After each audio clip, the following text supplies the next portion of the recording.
Welcome to this explainer. I am so thrilled to be your guide today.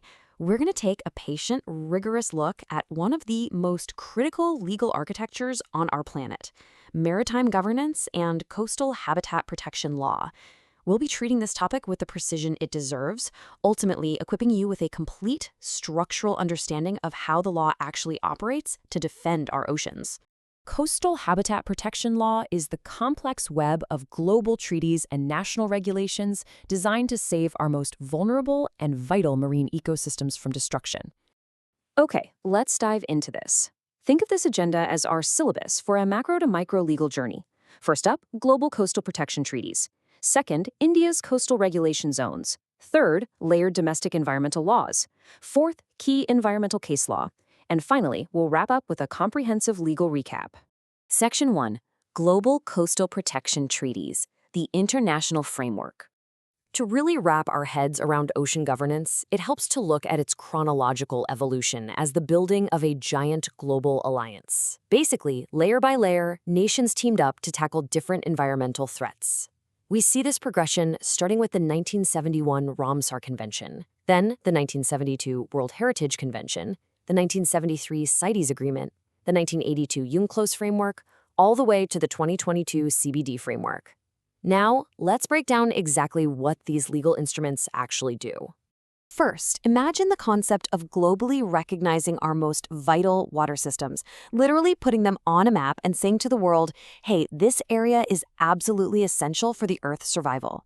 Well, the precise legal term for this mechanism is the Ramsar Convention on Wetlands of 1971. It allows nations to officially designate sites as wetlands of international importance.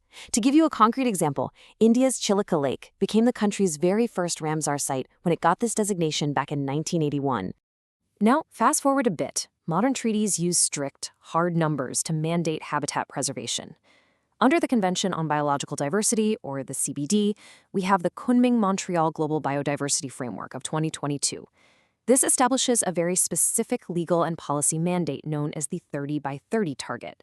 The goal here is explicit: protect 30% of the Earth's land and sea by the year 2030, and it relies heavily on marine protected areas to get us there. Next, we have what is basically the foundational constitution of the oceans. Nations have this overarching duty to manage specific pollution sources and actually care for the sea.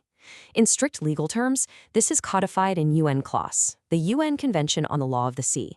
Specifically, if you look at Part 12, which covers Articles 192 through 237, it creates a general treaty-level obligation for all signatory nations to actively protect and preserve the marine environment.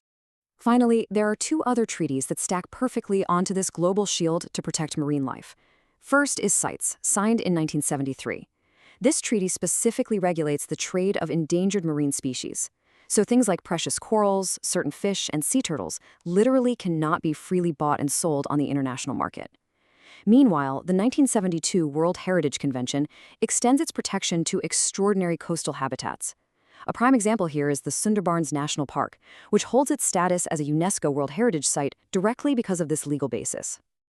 Section 2. India's Coastal Regulation Zones, the Domestic Framework.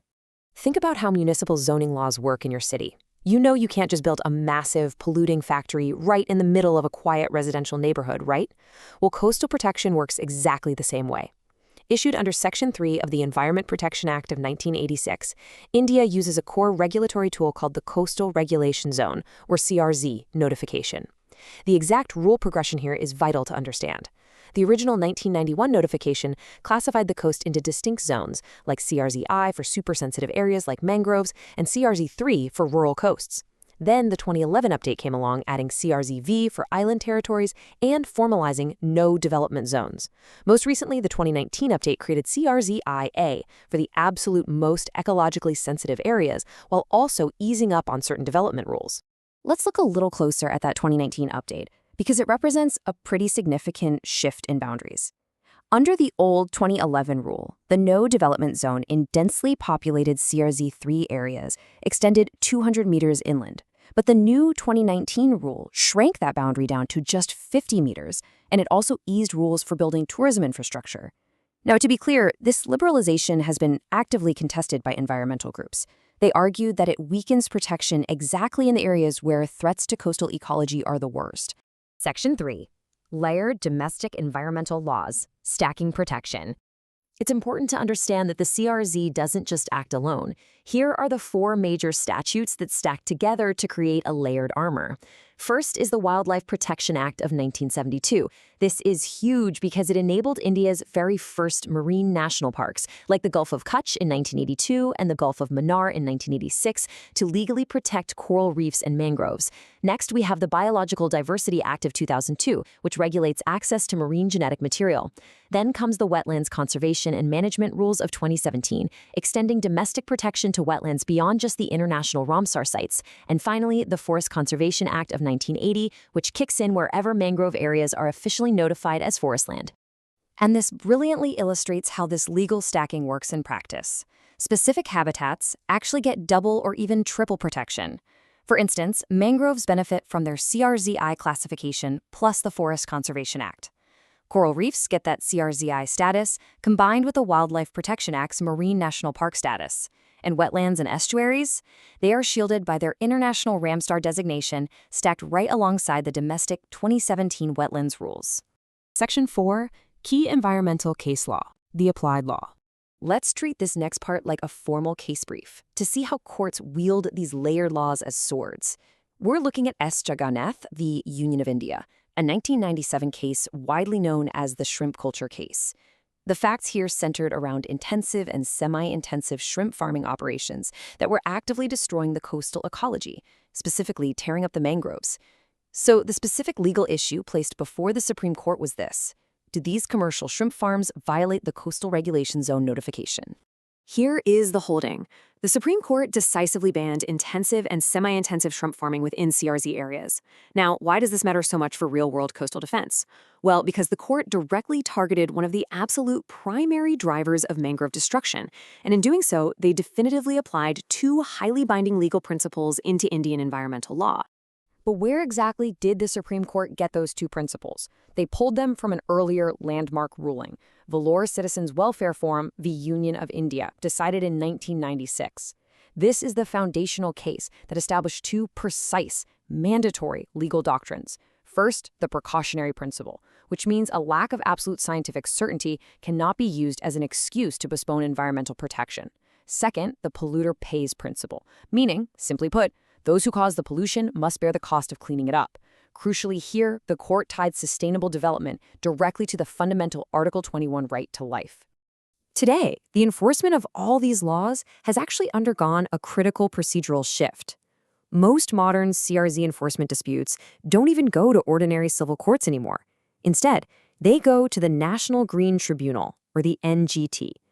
Established in 2010, the NGT ensures that highly complex environmental disputes are handled by specialized experts, which really streamlines the defense of our coastal habitats.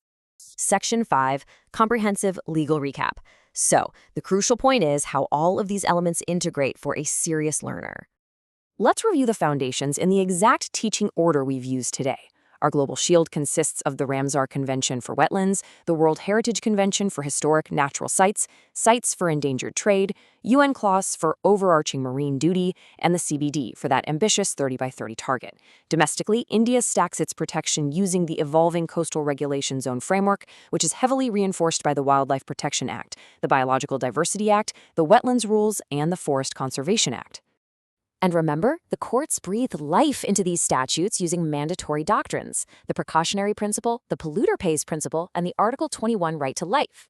These concepts were cemented in the Vellore Citizens Welfare Forum case of 1996, and then powerfully applied to coastal habitats in the S. Jagannath shrimp culture case of 1997. And today, of course, the Specialized National Green Tribunal stands as the dedicated enforcement body for these environmental disputes. We have charted some truly impressive multi-layered legal architecture designed to protect our oceans today. But as we saw with the 2019 CRZ updates, the actual boundaries of that protection can shift dramatically. So I'll leave you with this to ponder. If domestic laws can simply reduce no development zones with the stroke of a pen, how secure is our global coastal future? Keep questioning, keep learning, and thank you for joining me for this explainer.